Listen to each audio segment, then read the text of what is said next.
지금 이제 로마서 오늘 15장 마지막 나머지 부분들을 볼 거고요. 이제 16장 오늘 포함해서 제가 준비를 이제 3번 정도 하게 됩니다. 그래서 이제 12월 안에 하여튼 로마서를 마무리하려고 하고 있고요. 변수가 생기더라도 어떻게든 좀 마무리를 할까 합니다. 그래서 이제 로마서를 잘 마무리하고 이런 기회가 또 있을지 모르겠지만 이런 기회가 쉽지는 않을 것 같은데 또 이런 기회를 허락하시면 나머지 서신서를 조금 더 깊이 있게 볼 수 있도록 하겠습니다. 로마서 15장 14절부터 33절까지 오늘 양이 좀 많습니다. 전체를 좀 보도록 하겠는데 지난주와 연이어서 이제 계속 설명을 드리면 지금 사도 바울은 이제 원래도 그 로마서 1장, 2장, 3장에도 쭉 얘기를 할 때에 유대 배경의 신자, 또 이방 배경의 신자들, 그리고 결국 모든 사람들이 이제 동일한 그런 문제 가운데 있음에, 죄 가운데 있음에 대한 얘기를 쭉 하다가 그러고 나서 이제 이신층의 복음을 깊이 풀어내고 그리고 이제 그 부분을 이제 12장 이후부터 삶을 통해서 다시 한번 쭉 정리를 좀 하고 있습니다. 그래서 로마서 12장 이후에 우리가 이제 이 놀라운 복음을 받았으니까 어떻게 살아야 되겠나? 그 삶에 대한 부분들을 풀어낼 때 로마서 12장 1절과 2절이 그 키라고 말씀을 드렸고요. 그 원리 가지고 이제 어떤 권세 아래서는 어떻게 해야 되며 교회 지체들과는 어떻게 해야 되며 교회 안의 은사들 문제들 가운데는 어떻게 해야 되는지를 얘기를 쭉 하다가 14장과 15장은 특별히 믿음이 강한 자와 믿음이 약한 자에 대한 부분들을 노골적으로 좀 깊이 있게 터치합니다. 여기서 믿음이 강한 자라고 하는 것은 정말 복음을 깊이 소화해서 이제 안팎으로 자유함을 누릴 수 있는 자. 대부분은 사실은 오히려 이방 배경에 있던 사람들이 예수님을 믿고 나서는 이제 그 어떤 거침도 없이 이렇게 자유함을 누리는데 오히려 유대 배경에 있던 사람들이 예수님을 그리스도로 믿어서 교회 안에 왔지만 이전에 지켰던 그 율법과 지금 믿고 있는 예수님과 이것들이 이제 다 잘 이제 연결이 안 되는 그래서 기왕이면 구약의 율법도 지키고 그리고 나서 이제 예수님도 믿자라고 하는 주의로 이제 많이 치우쳐 있는 거죠. 그래서 이들에게 뭐가 없냐면 이제 복음 안에 있는 자유함이 없는 거예요. 특별히 먹는 문제, 날의 문제 이런 것들이 항상 걸리는 거죠. 그래서 표면적으로는 유대 배경, 이방 배경의 그리스도인들이 이렇게 충돌을 하는 것 같지만 이면적으로는 사실은 믿음이 강한 자와 믿음이 약한 자의 어떤 그런 믿음이 강한 자는 믿음이 약한 자 보고 자유함이 없는 자들 보고 업신여기고 믿음이 약한 자는 아니 저 사람들은 왜 구약의 성경을 지키지 않아? 라고 하는 것 때문에 이제 오히려 이제 비난하고 비판하는 이런 일들이 크게 양측에 이제 있었던 거예요. 그런 부분들을 계속 해소하는 작업들을 하고 있는 와중입니다. 그리고 나서 지난주까지 그런 부분을 계속 권유하고 이제 오늘은 그 부분의 마지막 부분으로 바울 자기 얘기를 하는 거예요. 자기가 지금까지 이방 사역을 어떻게 했는지 결국 이제 15장 14절에 내 형제들아 너희가 스스로 선함이 가득하고 모든 지식이 차서 능히 서로 권하는 자임을 나도 확신하노라라고 얘기하면서 이전까지 했던 부분들을 도장을 찍습니다. 너희가 충분히 그렇게 할 줄 안다. 너희가 내가 했던 것처럼 그렇게 할 줄 안다라고 얘기하면서 본인의 얘기들을 이제 쭉 풀어나가는 거죠. 내 형제들아 너희가 스스로 선함이 가득하고 모든 지식이 차서 여기서 지식이 찬다는 얘기는 그냥 세상 지식을 얘기하는 것이 아니라 예수 그리스도 안에 있는 그 신앙에 대한 어떤 이해라고 얘기를 할 수 있습니다. 구원에 관련한 지식이라고 얘기할 수 있고요. 조금 더 폭넓게 얘기하자면 하나님의 구원 계획에 대한 통찰 내지는 이해까지 이런 모든 지식을 너희가 이미 가지고 있다. 지식에 차서 능히 서로 권하는 자예요. 믿음이 약한 자도 믿음이 강한 자도 서로 권하는 그런 성숙한 그런 자로 지금까지 얘기를 듣고 나서 이제는 너희가 그렇게 할 줄 안다. 이렇게 얘기를 합니다. 이래 놓고 이제 본인에 대한 얘기를 이제 본인처럼 너희들도 했으면 좋겠다라고 얘기하면서 본인의 얘기를 하기 시작합니다. 그러나 내가 너희로 다시 생각나게 하려고 하나님께서 내게 주신 은혜로 말미암아 더욱 담대히 대략 너희에게 썼노니라고 얘기하고 있습니다. 이렇게 쓴 이유는 분명히 이들이 신앙적인 어떤 수준은 분명히 가지고 있지만 아직 완전하지 않기 때문에 계속 이런 권유가 필요하다는 얘기입니다. 사실 이게 로마 교회 문제일 뿐만 아니라 지금 오늘을 살아가는 우리도 마찬가지입니다. 이제 나중에 결론적으로 얘기를 좀 드리려고 했지만 말 나온 김에 먼저 좀 말씀을 드리면 항상 교회 안에서는 딴 게 아니라 복음을 어떻게 소화하느냐의 차이인 것 같습니다. 똑같이 예수를 믿는데 이게 프리즘이 너무 넓은 거예요. 이게 예수 믿는다고 하는 것이 각각의 정의가 너무 다른 거예요. 그러니까 대부분 오늘날 기독교인들이 예수 안 믿는다고 합니까? 다 예수님 믿는다고 하죠. 예수 믿는다고 하는데 교회 안에서나 그들의 삶에서 너무 천차만별의 삶을 살고 있는 것입니다. 그러면서 다 요 맨 위에 있는 사람이나 맨 밑에 있는 사람이나 동일하게 예수 믿는다고 얘기합니다. 예수 믿는데 성경대로 믿지 않고 있는 거죠. 하지만 자기들은 예수 믿는다고 생각을 하는 겁니다. 그래서 진짜로 우리가 해야 될 건 다른 게 아니라 예수님 정확하게 알고 올바로 깊이 믿는 거, 올바로 진실로 믿는 거. 이게 중요하다는 것입니다. 예수 믿는다고 얘기해놓고 대략 이 정도는 괜찮겠지라고 하고 있을 때 굉장히 착각을 낳는단 말이죠. 오늘 믿음이 강한 자, 믿음이 약한 자 다들 입장에서 예수 믿는다고 얘기합니다. 그나마 특별히 로마서의 배경을 볼 때 그 믿음이 약한 자조차도 사실은 지금 오늘날 교회로 이제 끄집어 왔을 때는 훨씬 수준 높습니다. 훨씬 예수 믿음에서 구약의 말씀을 철저하게 지키기 때문에 오히려 그 열심을 다 논한다고 얘기할 때 우리보다 훨씬 높아요. 근데 그들이나 우리나 우리 교회 안에서도 너무 많은 차이를 가지고 있는 거죠. 결국 예수님을 어떻게 아는가, 예수님을 어떻게 믿는가가 모든 것에 어떤 가장 중요한 어떤 이 기준이며 키라고 개인적으로 생각을 합니다. 로마서를 통해서도 우리가 다시 한번 우리가 숱하게 예수님을 들어왔지 않습니까? 그리고 어쨌든지 우리의 강단이 계속 예수님이 어떤 분인지를 선포하려고 해왔고 앞으로도 계속 그럴 것인데 그냥 내가 안다, 내가 잘 믿고 있다라고 생각하는 사람들한테는 성장이 절대로 없습니다. 우리가 마음문을 열어서 또 이 로마서나 이 성경을 통해서 대체 예수님을 믿는다고 하는 것이 어떤 수준을 와왔는지 좀 진중하게 질문해보고 그렇게 믿어야 됩니다. 교회를 오래 다닌 사람일수록 오히려 매너리즘에 빠져있는 경우들이 많습니다.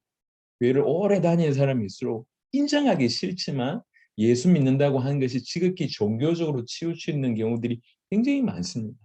예, 그런 부분 때문에 하나님께서는 우리에게 계속 주의 종을 통해서 아니면 교회를 통해서 아니면 여러 가지 하나님의 사람들을 통해서 사건들을 통해서 계속 우리에게 도전을 주십니다. 사도 바울이 하는 것처럼 그러나 내가 너희로 다시 생각나게 하려. 신앙의 면모는 있지만 아직 온전하지 않기 때문에 다시 권유를 하는 것입니다. 우리가 목회자가 해야 될 부분 또한 이런 부분이라고 생각합니다. 하나님께서 내게 주신 은혜로 말미암아라고 얘기할 때 바울이 받은 은혜가 많죠. 선택받은 것과 구원받은 것과 많은 것이 있지만 여기서 내게 주신 은혜라고 하면 특별히 이제 사도로 이제 사도의 직분 아니면 사도의 사역을 허락하신 그 은혜를 얘기한다고 볼 수가 있습니다. 그 은혜로 말미암아 더욱 담대히 대량 너에게 썼노니 이 은혜는 이러면서 쭉 얘기합니다. 곧 나로 이방인을 위하여 그리스도 예수의 일꾼이 되어 하나님의 복음의 제사장 직분을 하게 하사 이방인을 제물로 드리는 것이 성령 안에서 거룩하게 되어 받으실 만하게 하려 하시니라. 사도 바울이 뭐라고 얘기하냐면 자기의 어떤 사도의 직분과 사도의 사역을 명확하게 알고 있습니다. 나는 이방인의 사도다. 그래서 이방인으로 하여금 제물로 드린다. 마치 사도의 어떤 자기의 사역을 뭐하고 지금 비교하고 있냐면 제사장의 사역과 비교하고 있습니다. 그러면 제사장들이 하는 일이 뭐냐면 제사를 드리는 거잖아요. 흠 없는 제물을 이제 이렇게 다 정리해가지고 제사를 드리는 그런 역할을 하는 사람이 제사장이지 않습니까? 지금 사도 바울이 본인은 제사장이고 그 제물이 누구냐? 이방인이 제물이라고 하는 거죠. 이방인이 제물이라고 하는 것은 딴 게 아니라 제물의 특징은 흠 없음입니다. 그러니까 복음을 전해서 이들로 하여금 그 복음을 믿게 하고 그 복음을 순종하게 해서 그 이방인들이 그 복음을 믿고 복음을 순종함으로 그 복음 가지고 있는 그 순결한 그 제물이 되어서 하나님께 하나님이 받으실 만한 것으로 올려드리는 것이 자기 역할이라고 하는 거죠. 제사장의 역할을 지금 자기의 사도의 역할을 제사장의 역할과 아주 기가 막히게 이렇게 믹스해서 지금 설명을 하는 것입니다.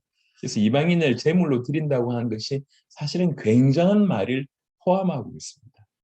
하나님이 이후에 성령 안에서 거룩하게 되어 받으실 만하게 하려 하심이라 이 얘기 있잖아요. 하나님이 받으실 만한 제물로 올려드리겠다고 하는 것이 단순히 복음 전하고 땡 이게 아니라 올바른 복음을 전해서 이방인에게 올바른 복음을 그들이 받게 해서 복음을 받았다고 하는 증거로 그들이 복음에 순종하게 해서 그들에게 하나님께서 열매 맺게 하셔서 그래서 이제 하나님이 받으실 만한 그런 상태로 이제 이렇게 하나님께 올려드리는 그런 의미를 얘기를 하고 있는 것입니다. 하나님이 심직한 그런 제물이 되도록 그 영혼을 성결케 하는 것까지 본인의 사도의 사역이라고 생각을 하는 것이죠. 그래서 이 제사장 직분을 자기가 그런 의미로 수행하고 있다고 얘기하고 제물은 이 제사는 딴 게 아니라 이방인들로 이제 제물 드린다고 하는 것입니다. 그만큼 자기에게 이렇게 이방인의 사도로서 이제 이렇게 같은 어떤 그런 부분에 굉장히 어떤 이 중요성을 가지고 이렇게 쭉 설명을 드립니다. 그러니까 이 16절 한 절은 사도 바울 사역 전체를 요약한다고 해도 과언이 아닙니다. 내가 지금까지 뭘 해왔고 어떻게 해왔는지가 바로 16절 안에 다 들어있습니다. 이방인을 위하여 그리스도의 예수의 일꾼이 되어 하나님의 복음에 제사장 직분을 하게 하사 이방인을 제물로 드리는 것이 성령 안에서 거룩하게 되어 거룩하게 될 수 있는 유일한 길이 성령 안에서입니다. 성령 안에서 거룩하게 되어 받으실 만하게 하려 하십니다. 하나님은 나에게 이걸 허락하셨고 나는 이 일을 하려고 지금 하고 있다는 거죠. 지금까지 그러해왔고 지금까지 그러해왔고 우리 주님은 그것 때문에 나를 불렀다. 사도 바울이 너무 이 일을 정확하게 알고 있습니다.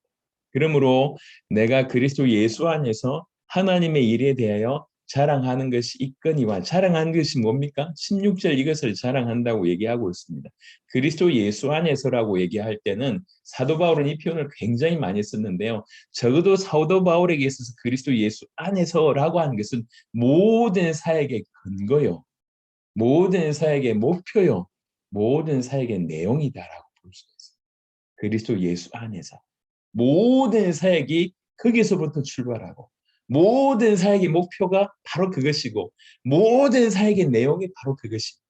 그리스도 예수 안에서 이것이 근거며 목표이며 방향이라고 볼 수가 있습니다.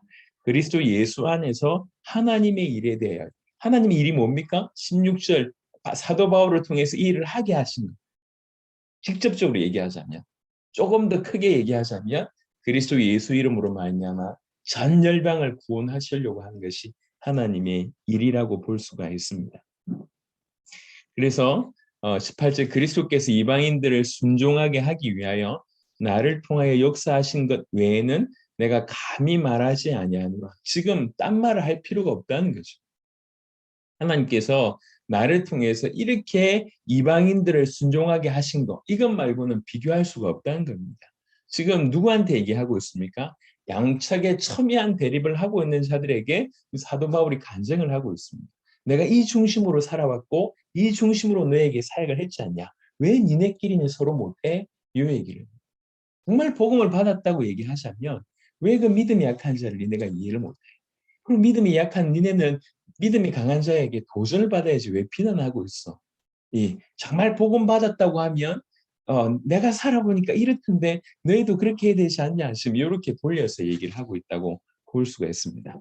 그 일을 말과 행위로 표적과 기사의 능력으로 성령의 능력으로 이루어졌으며 지금 사도 바울이 나를 통해서 역사하신 것을 어떻게 역사하셨는지를 얘기하고 있습니다. 여기서 말이라고 하는 것은 그냥 일반적인 얘기를 하는 것이 아니라 바울의 모든 노력을 총체적으로 설명한 표현인데요. 예를 들면 그의 가르침, 아니면 그의 설교, 그의 복음 전거 이거를 말이라고 표현했고요. 그 다음에 일이라고 얘기하는 것은 그 복음을 위한 그의 행적, 심지어 고난까지 모든 실천을 얘기한다고 볼 수 있습니다.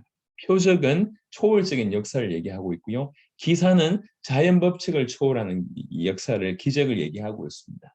그러면서 이 일들이 말과 행위로 표적과 기사의 능력으로 나타났는데 이 모든 것들이 성령의 능력으로 나타났다고 얘기를 하고 있습니다. 자기 자랑하는 것이 아니라 성령께서 이렇게 역사하셔서 말과 일이나 기사와 표적이 나타났는데 왜 이런 일이 나타났냐? 이방인을 순종하게 하기 위해서 우리 주님께서 나를 통해서 그렇게 행하셨다는 것입니다. 그리하여 내가 예루살렘으로부터 두로 행하여 일루리곤까지 그리스도의 복음을 편만하게 전하였다. 그때 당시에 우리가 3차 여행을 통해서 특별히 이제 사도 바울의 사역이 소아시아 그리고 지중해 북부 지역에 주로 이렇게 사역을 했음을 우리가 알 수가 있습니다. 그 표현을 지금 얘기하고 있습니다. 예루살렘으로부터 일루리곤까지 편만하게 전하였다는 얘기는 복음으로 채웠다는 얘기죠. 복음 전하는 일을 완성했다 이렇게 얘기를 할 수가 있습니다. 우리는 뭐 아직까지 진행 중이지만 한 예를 들면 쿠바 같은 일들을 우리가 생각해 보면 될 것 같아요. 사도 바울에게 이런 일이 이제 벌어진 것입니다. 그러면서 또 내가 그리스도 이름을 부르는 곳에는 복음을 전하지 않기를 힘썼노니 이는 남의 터 위에 건축하지 아니하려 함이라. 이거는 비단 어떤 뭐 이렇게 뭐 속된 말로 나와바리 이런 얘기가 아닙니다. 사도 바울은 어떤 마음으로 이 얘기를 했냐면 크게 두 가지가 있는데 하나는 뭐냐면 사도라고 하는 것이 목사와 전도자하고는 약간 다릅니다. 고린도전서 3장 10절 이 정도를 참고해 보면 아는데 사도가 하는 일은 뭐냐면 사도의 사명은 틀을 놓는 사역을 하고 있습니다. 틀을 놓아서 이후에는 다른 사람이 그 위에 건축할 수 있게 하는 역할. 이게 이제 사도 바울이 사도의 역할입니다. 그래서 남의 터는 이미 동일한 사도들이 하는 일인데 본인이 터를 놓는 역할을 해야 되는데 이미 터가 있는 곳은 갈 필요가 없다는 얘기죠. 이런 의미, 사도의 역할이 그렇다고 하는 의미가 하나 있고요. 두 번째는 이게 이제 어떻게 보면 세계복음의 경제성 이렇게 표현할 수 있는데 하루 빨리 복음을 전하고 싶은 겁니다. 하루 빨리 그리스도 이름을 전파해서 전 열방이 복음 받게 하고 싶은 겁니다. 하루 빨리 세계복음을 완성해서 주님의 다시 오심을 보고 싶은 겁니다. 그러니 가장 효과적이고 빨리 할 수 있는 방법이 뭐냐면 남의 터 있는데 자기가 갈 필요가 없다는 거죠. 더 많이 이렇게 복음을 받아야 될 곳들을 더 열심히 가서 틀을 빨리 놓고 그 위에 사람들이 와서 그 터 위에 건축할 수 있도록 하는 것이 가장 빨리 주님 오시게 하는 길이기 때문에 그렇게 했다라고 볼 수가 있습니다. 기록된 바 주의 소식을 받지 못한 자들이 볼 것이요 듣지 못하는 자들이 깨달으리라 함과 같으니라. 구약 성경에 이사야 52장 15절을 인용한 이사야 52장 15절을 인용한 문자적으로 인용한 부분인데요. 그래서 바울이 이방인을 위한 전도 사역이 하나님의 계획과 섭리에 일치하고 있음을 증명하는 것입니다. 여러분, 사도 바울이 어떻게 보면 이 틀을 정말로 많이 복음이라고 하는 것 때문에 이 틀을 무수하게 깨뜨리는데요. 그래서 하나님께서 사도 바울을 너무 축복하신 것 같습니다.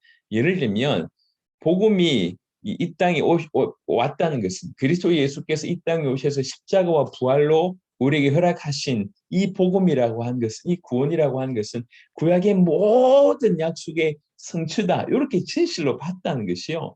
이게 그냥 얘기가 아닙니다. 그래서 모든 것은 구약에는 그림자고 신약은 그것은 이제 실체이다. 그래서 구약의 의식법에 매일 필요가 없다고 하는 것은 그야말로 파격적인 얘기입니다. 그래서 일평생 사도 바울은 율법을 폐기하는 놈이라고 하는 비난을 계속 받게 되지 않습니까? 여러분 이 벽을 넘기가 사실은 굉장히 힘이 됩니다. 이면수 목사님의 간증을 좀 들어보니까요. 이 목사님께서 계속 북한에 선교했잖아요. 약 550억 이상의 투자를 하면서 150번 이상 들어가서 북한을 도왔지 않습니까? 그때 무슨 소리를 들었냐면 이제 이렇게 우리 이 안에서 빨갱이라고 하는 소리를 들은 거예요. 왜 그러냐면 북한 사람들 도와줘. 빨갱이다 이런 소리를 듣는 겁니다. 그러니까 빨갱이든지 말았든지 이제 북한 살려야 되겠다고 막 하니까 나중에는 이제 이렇게 이 정권이 이쪽으로 약간 기울어지는 정권이 오고 또 이제 이분이 감옥에 갇혀버리잖아요. 그 이후에는 빨갱이 소리 쏙 들어가 버렸어요. 뭐 자파라는 소리 쏙 들어가 버렸어요. 전부 비난하는 거예요. 여러분 이게 사실 아무것도 아닌 것 같지만 이거 어떻게 보면 요거 작은 거 넘어서는 거에도 정말 많은 사람들이 요란이 있지 않습니까?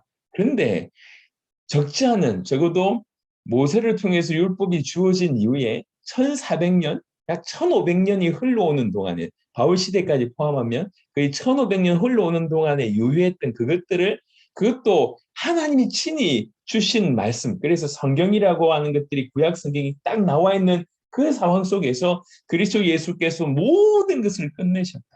그래서 더 이상 우리는 날과 아니면 시에 아니면 음식에 매일 필요가 없다. 그 의식법에 매일 필요 없다. 그 의식법을 완성하신 분이 그리스도다라고 얘기한다는 것은 이건 그야말로 놀라운 일입니다. 그야말로 놀라운. 그런데 또 하나 벽을 뛰어넘은 게 뭐냐면 그게 이방사역이라고 하는 이방사역. 왜 그러냐면 이스라엘 백성들한테는 오랫동안 무슨 사역이 있었습니까? 무슨 선민사상이 있었습니다. 선민사상. 그래서 완전히 안과 박을 완전히 가르는 그런 일이 그들 가운데 축적돼 있던 그런 시대입니다. 그래서 이방을 심지어 이방과 좀 접촉했던 사마리아도 개로 취급하는데 이방인을 어떻게 취급하겠냐? 근데 사도 바울이 복음을 받고 나서 본격적으로 사도 바울은 이방인을 살리려고 합니다. 이 벽이 절대로 쉽지가 않습니다.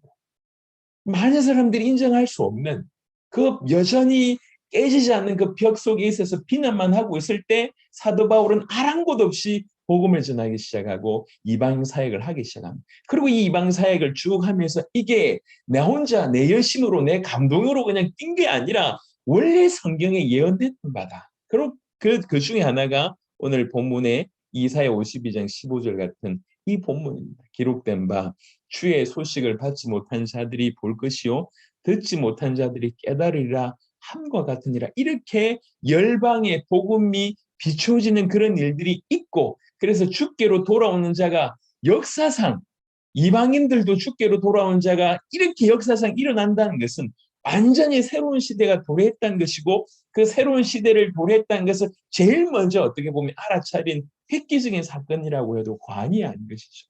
엄청난 벽들을 사도 바울이 뛰어넘습니다. 그리고 100% 이것이 하나님의 뜻이고 약속하신 그대로 일이라고 하는 것에 자부심을 가지고 있고 그 일 때문에 자기 인생을 드린 겁니다. 그 열매로 지금 여기에 그 대상 중에 이방 배경의 그리스도인들이 그 메시지를 지금 듣고 있는 겁니다. 내가 지금 어떻게 해왔냐?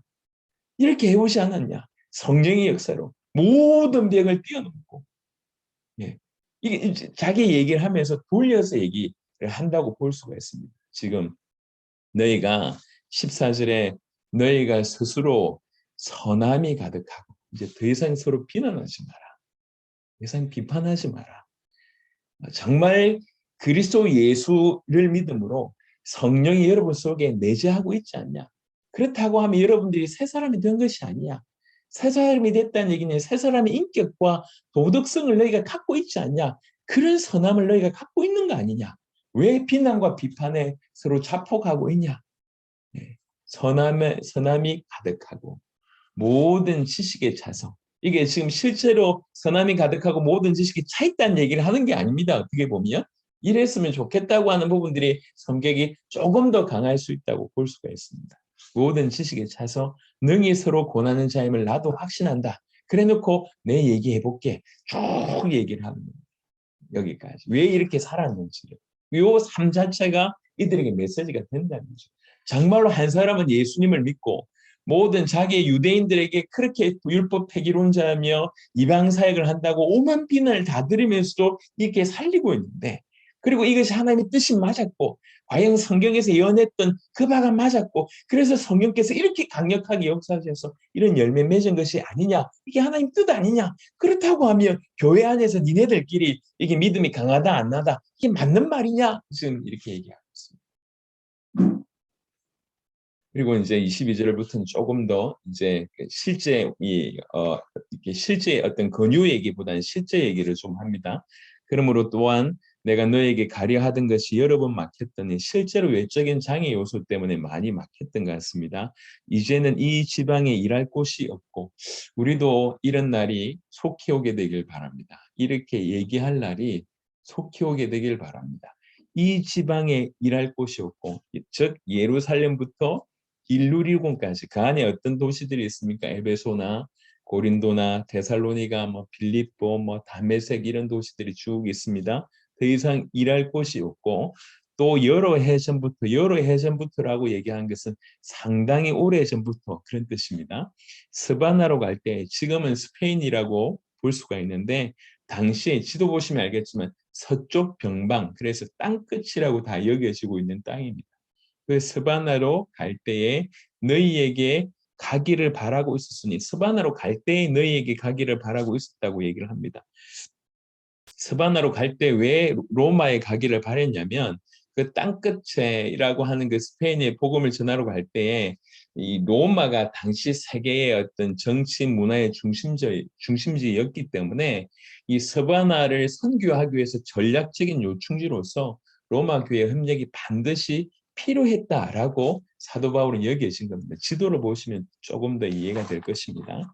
24절, 이는 지나가는 길에 너희를 보고 먼저 너희와 사귐으로 얼마간 기쁨을 가진 후에 너희가 그리로 보내주기를 바랍니다. 두 가지를 얘기했습니다. 일단 너희와 즐거운 시간 보낸 이후에, 그리고 너희의 서포트로 내가 스바나로 가고 싶다, 이렇게 얘기를 하고 있습니다. 이제 로마 교인들을 만나면, 지금 아시겠지만 로마 교회는 사도 바울이 세운 교회가 아닙니다. 그리고 자주 왕래했던 교회도 아닌 것 같아요. 조금 보시면 알겠지만 거의 아직 가보지 않는 그런 땅인 것 같습니다. 그러니까 그 그립고 이제 사모하던 교인들을 직접 보고 이제 복음의 어떤 교제를 나누면서 진실로 그들이 진리 위에 굳게 서 있는 그것을 바라볼 때, 그것을 확인하게 될 때 얼마나 큰 즐거움을 얻겠습니까? 그런 의미로 즐거움을 가진 후에, 인간적인 생각을 하는 것이 아닙니다. 즐거움을 가진 후에 너희가 그리로 스파나로, 스페인으로 보내주기를 바랍니다. 공식적으로 로마 교회가 파송해 주기를 기대한다라고 하는 것입니다. 이 말은 로마 교회가 이 어마어마한 마지막이라고 얘기할 수 있는 땅끝의 사역, 스페인 사역에 아주 적극적으로 참여해 주기를 이제 이렇게 공개적으로 부탁하고 있는 그런 부분이라고 얘기합니다. 그들의 기도들, 아니면 그들의 재정적인 후원들, 아니면 함께 복음 전파에 수고해 줄 그런 조력자 등을 이렇게 대놓고 도움을 요청하는 그런 부분이라고 얘기할 수 있습니다. 사도 바울은 땅끝이라고 여겨졌고, 처음부터 가려고 했던, 사도 바울은 땅끝의 의미를 항상 두 가지로 뒀던 것 같습니다. 하나는 사람으로 생각했을 때 그 땅끝은 가이사, 로마 황제로 염두를 했고, 땅의 의미로, 지역의 의미로 이 땅끝은 스페인으로 봤습니다. 사도행전 1장 8절이 항상 이분에게는 기준이 됐던 것입니다. 성령이 임하면 땅끝까지 이르러 내 증인 되리라. 이게 그래서 이제 믿음의 사람들 중에 실제로 성경 말씀을 이해하는 정도가 아니라 성경 말씀을 시도해보고 맞다라고 한 것은 증명됐다라고 하는, 이렇게 그렇게 삶을 살아갔던 분들도 꽤 있었습니다. 그냥 좋은 말씀이다 이게 아니라 과연 그래? 그래서 그 말씀 그대로 믿고 도전해보고, 진짜 도전해보니까 정말로 이 말씀이 맞네 해가지고 이제 시도했다 T, 그다음에 증명되더라 P, 이렇게 해가지고 성경 전체를 그렇게 살았던 분들도 적지 않게 있다고 들었습니다. 우리도 하나님 말씀을 받을 때에 사도 바울처럼 성령이 임하시면 땅끝까지 간대요 이렇게 얘기하지 말고, 성령이 임하시면 누구는 땅끝까지 가겠지라고 생각하지 말고, 나에게 임한 그 성령의 역사로 말미암아 우리가 바로 그 땅끝까지 우리를 끌고 가시고 우리가 바로 땅끝에 서 있는 그런 자로 살아야 되지 않을까 생각을 합니다. 그래서 이제 사도 바울은 항상 인간으로 얘기했을 때는 가이사, 지역으로 얘기했을 때는 스페인으로 늘 생각을 하고 있었습니다.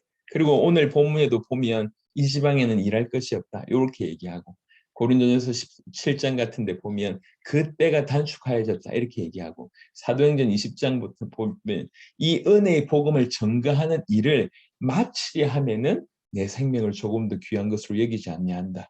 그냥 복음을 전하는 것에 내 생명을 조금 더 귀한 것으로 여기지 아니한다고 얘기하지 않았습니다. 이 은혜의 복음을 전하는 일을 마치려 하면 끝내려고 했다는 거죠. 두 가지 의미가 있겠죠. 본인에게 주어진 사명 감당하겠다. 끝까지. 이런 의미도 있지만 우리 지금 오실 길을 위해서 세계복음을 완성하는 이런 부분들도 틀림없이 녹아 있다고 생각합니다. 사도 바울은 적어도 말씀을 이론으로 받지 않았습니다. 말씀이 이런데 내가 100% 이렇게 이룰 줄 못할 줄 아니까 내가 그래도 흉내라도 좀 내야지. 아니면 100을 요구하시면 그래도 내가 아예 안 뛰면 그러니까 5라도 뛰어야지 10이라도 뛰어야지 이런 개념이 아닙니다. 이건 하나님의 말씀입니다. 하나님의 말씀으로 내가 살아야 된다. 하나님 말씀을 내 기준으로 삼아야 된다. 실제로 하나님 말씀 기준 삼고 뛴 것입니다. 누가 그 시대에 이런 꿈을 꾸냔 말이에요. 사도행전에 계속 보시면 계속 주의 성령께서 나타나셔서 얘기하지 않습니까? 네가 가이사 앞에 서야 되겠다. 제가 알기로 적어도 3번 이상 사도행전에 이렇게 나오지 않습니까? 항상 명확한 끝이 있었습니다. 그리고 사도 바울이 지금 로마 교회한테도 명확한 끝을 스바나로 얘기하고 있습니다. 그리고 이 구절뿐만 아니라 갈라디아에서도 그런 부분을 언급하고 있잖아요. 명확한 끝이 그들에게 있는 것입니다. 하나님 그래서 은혜를 주신 거예요. 제가 이제 간증할 시간은 없지만 일단 최근에 주신 은혜가 참 큰 것 같습니다. 월요일에 제가 이제 좋은 만남들을 가지고 왔는데 가보니까 교회가 너무너무 크고 좋아요. 그리고 너무 큰 일들을 하신다. 이렇게 자세하게는 얘기를 못 하겠고. 그런데 이제 앉아서 몇 시간 대화하는 중에 너무너무 놀래하시더라. 교회 수준이나 연륜이나 배경이나 이런 것들 볼 때 저희가 잽이 아닙니다. 그런 교회들이 너무너무 많더라고요. 근데 이제 우리를 통해 하신 일들을 볼 때 이 100% 하나님 역사인 것을 어떻게 이제 부인할 수가 없는 겁니다. 그래서 이제 도움을 좀 요청을 하고 아마도 내년부터는 좀 외부로 많이 나가야 되는 그런 지금 현재의 그런 분위기입니다. 1월 달에 벌써 기아 대책부터 시작해서 제가 이제 만났던 이분의 그러니까 12강 하려면 3일이면 되냐면서 그래서 아마 3일 또 내려가야 될 것 같고 선교사 4경회부터 시작해서 계속 요청이 오고 있어요. 제가 이번에 교회적으로 집회를 하게 됐을 때 우리가 지난 한 해 선교사 4경회 이후에 일어났던 그런 일들을 우리가 유추해 보건데 코로나가 조금 종식되기 전에는 여튼 여러 가지로 많이 한국 교회를 섬기는 그런 일이 벌어지지 않을까 하는 생각을 합니다. 여하튼 많은 사람들은 아까도 예수 믿는다고 얘기할 때도 그 믿는다라고 하는 단어 안에 너무 큰 폭을 가지고 있는 것과 마찬가지입니다. 우리가 말씀을 받아들이고 말씀대로 산다라고 하는 이 안에도 너무나 큰 폭을 예를 들면 극단적으로 예를 들어 보면 유대인들도 말씀대로 살았습니다. 바울도 말씀대로 살았습니다. 어떤 차이를 여러분 느끼십니까? 지금 바울이 얘기하고 있는 믿음이 약한 자가 바로 유대 배경의 그리스도인입니다. 말씀대로 나름 생명 건다고 그들이 살고 있습니다. 그리고 바울도 말씀대로 살고 있습니다. 분명히 똑같이 말씀대로 산다고 하는데 드러난 역사가 너무 큰 차이가 난다는 거죠. 사도 바울은 사도행전 1장 8절 그대로를 살았습니다. 막연하게 향방 없이 주먹질을 하지 않았습니다. 명확하게 끝을 이제 김용기 선교사님 처음 만나고 났을 때 김용기 선교사님이 저희한테 한 말이 그 말이 너무 놀랍다. 딱 그러니까 그 곳에 표현하는 것 중에 하나가 진리가 결론되게 하라 이런 표현을 쓰시더라고요. 그 말씀을 저희 통해서 얘기하시기를 딱 결론으로 삼았네요. 주님 다시 오신다. 그러니까 세계복음화 될 수밖에 없다. 세계복음화 될 수밖에 없을 때는 그 안에 제자가 있기 때문에 그럴까. 제자는 복음에만 반응한다. 이런 진리를 딱딱딱 세워놓고 그대로 띄었는데 이런 일이 벌어졌네요. 참으로 놀랍고 도전됩니다. 처음 만났을 때 했던 얘기가 그 얘기입니다. 그렇죠. 그냥 모호한 게 아닙니다. 우리 신앙생활도 모호하게 신앙생활을 될 게 아닙니다. 특별히 교회 안에 우리 주변에 이렇게 도전받는 사람들이 너무 많다는 걸 우리 인정하면서 왜 우리는 그 자리에 가만 머물러 있냐. 이렇게 실제로 살아내고 있는 사람들이 있다고 하면 그들을 통해서 우리를 지금 하나님께서 우리를 깨우고 계시지 않습니까? 많은 여러 가지 요소 때문에 우리를 머물게 하는 요소들이 이제 그 어떤 이유든지 간에 성장하지 못하고 발전하지 못하고 주님 앞에 달려가지 못하게 만드는 그 모든 요소는 암만 합리적이고 객관적인 이유라고 하더라도 사단의 통로로 쓰임받고 있는 것이 확실합니다. 그 어떤 이유도 다 이렇게 걷어내고 주님이 원하신 말씀 그대로 믿고 달려가는 저와 여러분 되었으면 좋겠습니다. 그래서 사도 바울의 그 얘기를 좀 했고요. 25절에 그러나 이제는 내가 성도를 섬기는 일로 예루살렘에 가노니 내가 너무 스페인으로 가고 싶고 로마로 가고 싶지만 나는 지금 예루살렘으로 가야 된다. 왜 그러냐? 이는 마게도냐와 아가야 사람들이 예루살렘 성도 중 가난한 자들 위하여 기쁘게 얼마를 연보하였습니다. 라고 되어 있습니다. 여러분, 아니 헌금 전달하는 게 뭐가 그리 중요해서 그 중요한 로마 교회 방문과 스페인 사역을 이렇게 멈추고 그것부터 한다는 얘기죠. 조금 더 설명을 하겠습니다. 27절에 저희가 기뻐 사역거니와 또한 저희는 그들에게 빚진 자니 만일 이방인들이 그들의 영적인 것을 나눠 가졌으면 육적인 것으로 그들을 섬기는 것이 마땅하니라. 이제 이방인들 입장에서 지금 예루살렘 사람들을 돕는데 그건 두 가지 의미가 있습니다. 하나는 뭐냐면 자원하는 심령, 그들이 스스로 하고 싶어서 하는 것도 있지만 또 하나는 뭐냐면 의무도 있다는 거죠. 그 이방인들이 예루살렘 저 유대인들한테 빚진 자다. 왜 그러냐? 복음이 그들에게 흘러나왔기 때문에 영적으로 당연히 빚진 자다. 그래서 자원하는 심령도 있지만 당연히 의무도 있다. 여튼 자원하는 심령과 그 의무로 이렇게 헌금을 한 것입니다. 그거를 지금 전달한다는 얘기입니다. 28절에 그러므로 내가 이 일을 마치고 열매를 그들에게 확정한 후에 사실은 요 얘기를 하고 싶습니다. 돈 액수가 크기 때문에 꼭 그 돈을 반드시 들고 예루살렘으로 가야 되냐 그 얘기가 아닙니다. 이 열매, 이 헌금이 얘기한 것이 뭐냐면 바로 이방 사역을 통해서 이방인들이 복음을 받았음과 또 하나는 이 이방 사람들이 유대인들에게 대해서 정말로 귀중한 빚진 자의 마음을 가지고 있고 요 이방인들이 심지어 그 예루살렘 사람들, 그 유대인들에게 너무너무 사랑의 마음이 있기 때문에 이렇게 자원하는 마음으로 이 큰 액수를 헌금했다는 거죠. 그래서 이 헌금은 단순히 이제 필요를 채우는 것을 넘어서서 지금 이제 로마 교회 배경이 로마 교회 안에서 이런 갈등이 사실은 교회 안에서의 갈등이 아니라 지금 그리스도 안에서 기독교 안에서의 큰 갈등이라는 거죠. 유대 배경과 이방 배경이 큰 갈등이 대신 그거를 로마 교회 안에서는 메시지를 통해서 이렇게 봉합하는 과정이라고 하면 지금 이것은 실제로 이방인들을 통해서 얻어진 그 열매를 가지고 행동의 메시지로 이제 들고 가서 행동하는 설교죠. 들고 가서 이방인들에 대한 열매, 이방인들이 유대인들을 얼마나 사랑하며 어떤 마음으로 들었는지를 그 열매를 드리면서 이제 확증하는 겁니다. 그러면서 행동으로 메시지를 해서 이 가운데에 갈라져 있는 이 부분들을 봉합시키는 그런 일들을 하는 겁니다. 이게 지금 사도 바울 본인이 꼭 해야 되겠다고 여겨졌기 때문에 이 헌금을 가지고 가는 거죠. 헌금 액수가 크기 때문에 가는 게 아니에요. 그래서 뭐라고 얘기했냐면 25절에 내가 성도를 섬기는 일로 이렇게 되어 있습니다. 성도를 섬기는 일로. 그냥 이제 이방인들이 좀 헌금했으니까 갖다 준 이게 아니라 지금 로마 교회에 있는 갈등이 사실은 기독교계 전체, 그 당시 기독교계 전체에 있던 갈등이기 때문에 로마 교회는 편주로 봉합을 하고 여기서는 실제로 이방인들의 열매, 그러니까 이 헌금이 많은 걸 의미하지 않습니까? 이방의 열매를 의미하고 그 이방 사람들이 유대인들을 얼마나 고맙게 생각하고 사랑하는지를 다 표현하지 않습니까? 요걸 들고 가서 열매를 그들에게 확정한 후에 유대인들도 야 이게 하나님 주신 열매가 맞다.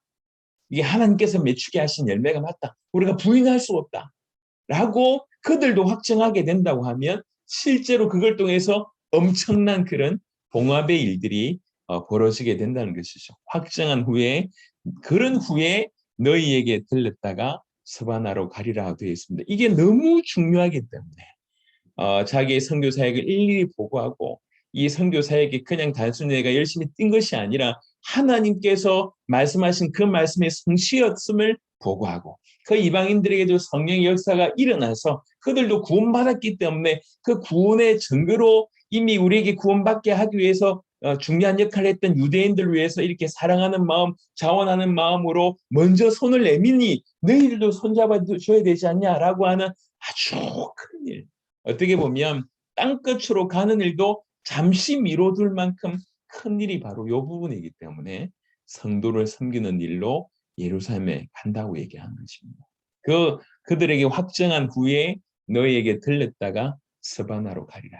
내가 너희에게 나아갈 때에 그리스도의 충만한 복을 가지고 갈 줄을 아노라. 그리스도 예수 안에 있는 신령한 축복입니다. 동시에 이 모든 일들 위에 놀라운 은혜와 응답과 열매를 가지고 이제 다시 로마에 갈 것이지 않습니까? 놀라운 충만한 복 가지고 갈 줄을 아노라. 30절에 형제들아 내가 우리 주 예수 그리스도와 성령의 사랑으로 말미암아 너희를 고나노니 주 예수 그리스도로 말미암아 너희에게 고나고 성령의 사랑으로 말미암아 너희를 고나는데 두 가지 각도가 있습니다. 성령의 사랑으로 말미암아 고난다라고 얘기한 것은 사랑의 호소와는 좀 부드러운 호소적인 성격이 있다고 하면 주 예수 그리스도로 말미암아 고난다고 얘기할 때 이 엄청난 위험과 권위로서 고난하는 것입니다. 두 가지 각도로 아주 강렬하게 지금 요청을 하고 있습니다. 고나노니 너희 기도에 나와 힘을 같이하여 나를 위하여 하나님께 빌어달라. 이렇게 고난다는 거죠. 아니 이렇게 그리스도 예수 이름으로 고나고 성령의 사랑으로 말미암아 고난다. 도대체 무슨 내용인데 그렇습니까? 그리고 특별히 나와 힘을 같이하여라고 한 것은 원래 원어적인 어떤 부분으로 좀 직역하면 의미는 뭐냐면 죽을 힘을 다하여라고 하는 것입니다. 정말로 내가 간절한 마음으로 고난다 너희에게 너희 기도에 죽을 힘을 다하여 나를 위해서 기도해달라. 나를 위해 하나님께 빌어달라. 뭔가 좀 중요한 게 있다는 겁니다. 왜 그랬습니까? 두 가지 때문입니다. 31절에 나로 유대에서 순종하지 아니하는 자들로부터 건짐을 받게 하고 이미 우리 사도행전을 통해서 보시면 알겠지만 사도 바울을 죽이려고 했던 그런 일들이 아주 강력한 세력으로 자리 잡고 있었습니다. 그래서 이 귀중한 일을 하는데 그 순종하지 아니하는 자들로부터 건짐을 받게 하고 여기서 건짐이라고 하는 것은 그냥 단순한 얘기가 아닙니다. 그제 다시 복음 앞에 집회에 그 약사 한 분이 나오셨으니 간증을 하셨습니다. 동성애에 관해서 이렇게 본인은 이렇게 유명한 사람도 아니고 유명해지려고 한 것도 아닌데 정말로 하나님 앞에서 하다 보니까 지금 여기까지 왔다. 근데 이제 이렇게 그 집회척의 얘기를 제가 좀 들었습니다. 보니까 같은 어떤 한 사람 같이 왔대요. 근데 전혀 이미지가 상반된 그런 사람. 이렇게 덩치 이렇게 크고 뭐 이렇게 우락부락하고 그러니까 약간 조금 이렇게 보호자 역할을 하시는 그런 분 같습니다. 언제 동성애에 속해 있는 측에서 패를 갈지 모르니까 이렇게 다니는 거예요. 그러니까 지금 사도 바울 입장에서는 지금 그런 걸 다 알면서도 지금 가는 거거든요. 그러니까 순종하지 아니하는 자들부터 건짐을 받게 해달라고 하나님께 빌어달라, 기도해달라. 기도하는데 이게 너무너무 위급하니까 진실로 목숨을 다해서 기도해달라 이렇게 얘기합니다. 제가 조금 전에 이제 아프가니스탄 그 부분들을 제가 올렸습니다. 여기 이제 김성남 선교사님한테 연락이 와서 아프가니스탄 그 7가정을 저희 건져내는데 참 감사하게 교회에서 이제 도움을 드리게 됐고 그래서 이분들이 이제 파키스탄으로 왔어요. 그러고 나서 정말 기가 막히게 하나님의 은혜로 난민 신청 다 통과됐고 이제 적응하게 사는 거죠. 근데 이제 얼마 있지 않아 성탄절 남았지 않습니까? 그래서 선물 해주고 여러분 그 영상 좀 보십시오. 마지막에 이제 간증하는 짧은 너무 감사하고 그 마지막에 이렇게 약간 그 리더급의 되신 분이 할 때 뭐라고 표현했냐면 우리가 너무 행복합니다. 이렇게 표현을 쓰시더라고요. 그 말을 듣는데 가슴이 약간 찡한 그런 느낌이 들었습니다. 여러분 어떤 어려움 가운데 탈출해서 지금 여기까지 와 있는 걸 아니까 그런 것들이 정말 이해가 되기 시작을 하는 거죠. 여러분 생각을 해보세요. 딴 게 아니라 여러분들이 지금 복음 전하기 위해서 아프가니스탄을 들어간다고 생각을 해보세요. 그냥 막 피부로 와 닿을 거예요. 지금 사도 바울이 예루살렘 들어간다고 하는 것이 마치 그와 같은 상황입니다. 그러니까 순종하지 않는 자들로부터 건짐을 받게 해달라고 기도하되 정말로 목숨을 다해서 기도해달라. 그리고 두 번째가 뭐냐면 예루살렘에 대하여 내가 섬기는 일을 성도들이 받을 만하게 해달라고 기도해달라. 왜 그러냐면 지금 이방인들이 이 중심을 모아서 가는데 저 유대인들이 별거 아니네. 알겠다면서 헌금을 아예 거부하거나 아니면 형식적으로 마지못해 받거나 이러면 사도 바울이 그까지 간 이유가 없게 되는 거지 않습니까? 사도 바울이 헌금 전달하려고 합니까? 아닙니다. 헌금 전달은 그냥 표현이에요. 하나님께서 이렇게 이방의 문을 여셨고 그 이방에게 구원이 임했고 구원이 임했다는 증거로 너희를 사랑한다는 그 증거로 이걸 가져오지 않았냐? 이걸 하나님 역사로 바라보고 마음문을 열어서 을사하나해지는 게 봉합이 되는 거지 않습니까? 그런데 그렇지 않게 그렇게 않게 된다고 하는 결론이 나온다는 것은 너무너무 가슴 아픈 일이니까 그 섬기는 일을 그 성도들이 받을 수 있도록 그게 너무 중요하니까 이걸 위해서 목숨 걸고 기도해달라 이렇게 얘기를 합니다. 나로 하나님의 뜻을 따라 기쁨으로 너희에게 나아가 너희와 함께 편히 쉬게 하라. 무슨 말입니까? 이 모든 일들이 은혜 가운데 잘 마무리가 돼서 그 이후에 기쁨으로 너희에게 나아가 너희와 함께 편히 쉬게 하라라고 얘기합니다. 33절 그러면서 마무리하면서 평강의 하나님께서 너희 모든 사람과 함께 계실지어다. 아멘. 한편으로는 축복을 하고요. 한편으로는 평강의 하나님이라고 한 부분들을 끄집어내면서 또 본인의 기도에도 하나님이 응답하실 것에 대해서 이제 얘기를 한다고 볼 수가 있습니다. 이 평강이라고 하는 본래적인 의미가 그리스도를 통해서 그 구원이 보증된 사람에게 하나님께서 주시는 영혼의 어떤 평온한 내적인 상태, 항상 만족한 상태를 얘기하는 것이 평안인데요. 이 평안은 오직 하나님으로부터만 올 수 있다고 생각합니다. 지금 사도 바울이 로마에 가기 전에 예루살렘에서 많은 고난과 많은 어떤 그런 충돌 그런 걸 충분히 예상하고 있지 않습니까? 그런 상황이기 때문에 더욱 평화를 본인이 갈구하고 있고요. 또 지금까지 논란됐던 게 이제 믿음 강한 자와 믿음 약한 자의 충돌이 계속 있는 거지 않습니까? 그 안에서도 지금 얘기를 하는 겁니다. 너희에게도 동일하게 평안함이 필요하지 않냐? 영적인 일치와 기쁨의 신앙생활이 바로 너희에게도 필요하니 평안의 하나님께서 평강의 하나님께서 나와 너희 모두에게 함께 계시기를 바란다라고 하는 아주 간절한 그런 갈구입니다. 이 평안은 오직 하나님만이 주실 수 있는 부분이라고 볼 수가 있습니다. 로마서 15장에 이제 이 거대한 부분들까지 이제 마무리가 되고 이제 16장은 잘 아시듯이 이제 어떤 인사말 그 안에 또 숨어 있는 일꾼들에 대한 메시지가 많이 녹아 있습니다. 이걸 이제 한 2시간을 통해서 마무리를 좀 할 건데요. 로마에서 이제 대장정이 거의 끝나가는 무렵이 있습니다.